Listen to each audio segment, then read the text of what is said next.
I'm going to take a risk tonight. I'm going to go out on a limb. And I'm going to venture to say that, well, that Job was having a really, really bad day. Would you agree with me? Job was having a really, really bad day.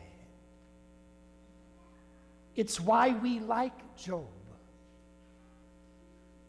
Because if Job's passage that we just heard were in a time capsule from 3,000 years ago, which, by the way, my friends, these words were written down over 3,000 years ago. Isn't it interesting that we open the time capsule and we hear these words spoken, and you and I can relate exactly to what Job is saying?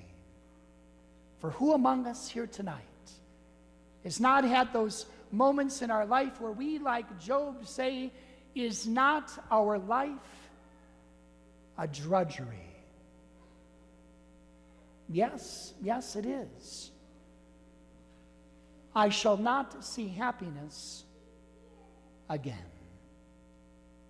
And my friends, if you've never had that experience, why, you should get down on your knees and thank God unceasingly. Because we've experienced, not to the same extent, hopefully, what Job had to experience, but we've had those moments in our life where life is a drudgery, where the nights we find ourselves wide awake and it's 3 a.m. and we can't think of a single good thing. But the nights drag on, and we wonder when dawn will appear. Yes, we can relate to Job. We can relate to Simon's mother-in-law. Because Job's state in today's first reading, as we know, if we keep reading the book of Job, we will realize that his state today is not the end of the story. Nor was it for Simon's mother-in-law. She too was having a really bad day. Mark tells us she was afflicted with a fever. No doubt she had that dreadful flu that has been going around our area. So notice what happens. There's a healing, and there's a cure, and then there's service. And you and I oftentimes we will interchange those two realities. We oftentimes will pray for a cure, or we will pray for a healing, and we think that basically when we pray for those things, we're praying for the same thing. It's not the same thing. Because we can be healed without being cured. But we can't be cured without, well, yes, we can be cured without being healed.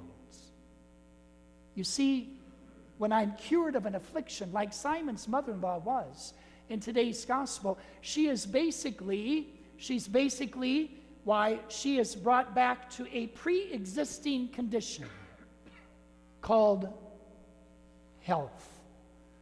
So you and I, when we have the flu, when you and I are afflicted with a fever, when you and I have a really, really bad man cold, notice the word I used there. When you and I have those experiences, and all of a sudden, why, there's, after time, a cure that takes place in our lives. Basically, we go back to the way things were. We're back to health, and oftentimes when we go back to health, usually we go back to our former way of life, the way things always were. The same redundancy and the same ho-hum, this is it, day after day. Is not life a drudgery? That's what a cure can do for us. It restores us to a pre-existing condition. Healing, however, healing happens in the sickness. Let me repeat that.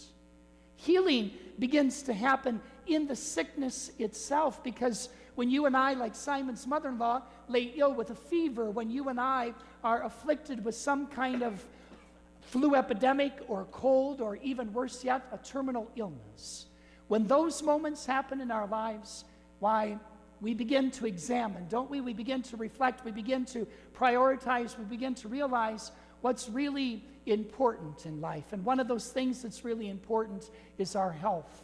And anybody you talk to who's been given the diagnosis of cancer will tell you all of a sudden everything changes. And they begin to realize what it is that they need to let go of, because they need to realize what's really important that they need to hang on to as they seek a cure. But notice what's happening already in that mindset. A healing is already happening. You see, healing starts in the sickness. And so was the case with Simon's mother-in-law. The healing had already started in her sickness because, of course, she had loved ones. She had Simon, who was her son-in-law. Imagine this. Simon, a son-in-law, is concerned about his mother-in-law. Wow. But he is. And not only is he concerned, but so are James and John and his fellow disciples, because Mark tells us as soon as they enter Simon's house, they immediately tell Jesus about her. The healing is already happening in the sickness. And then we are told that Jesus listens to them, understands their concern, and that for right now, this mother-in-law is having a really bad day. And what does he do? Why, he comes because the healing is already happening in the sickness, and Jesus simply comes and he, as Mark tells us, grabs her by the hand. Here comes the cure. And then he helps her up, grabs her by the hand, and in the grabbing of the hand, his life and his love enters her. It's a transfusion, if you will, through the gift of one hand grabbing on to another. And in that transfusion of life and love, why, there's a cure that takes place, but there's a greater healing that is still happening, because once he helps her up, what happens? Mark tells us that she immediately starts to serve Jesus and the other disciples. Because that's what happens when we're truly healed, when it's not just a cure where we're returned to a pre-existing condition, but when we are truly, truly healed, why then this incredible thing happens, and we develop this grateful heart, and we are overflowing with joy, because a really bad day has now turned into the promise of hope and of life and of healing and of joy and of forgiveness. So Simon's mother-in-law does what anybody who knows healing in their life does. She gets up because she has received the life and the love of Jesus himself, and why? Then she chooses to return the favor. She chooses to allow that same life and love that she received when Jesus grabbed her by the hand, and now she in turn helps others. She grabs them by the hand. She feeds them. She lifts them up. She brings them hope in the midst of their drudgery and misery. So yes, we gather here today, and the truth be told, yes, at times in our life is a drudgery. And at the same time, we also experience the opposite of that, where life is an incredible, beautiful mystery to behold. But a lot of times we're right smack dab in the middle of those two extremes.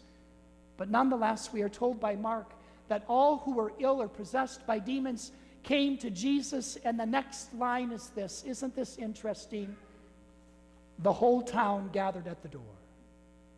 So what does that tell us? It tells us the whole town was experiencing some kind of illness or affliction or a demon that was possessing their lives.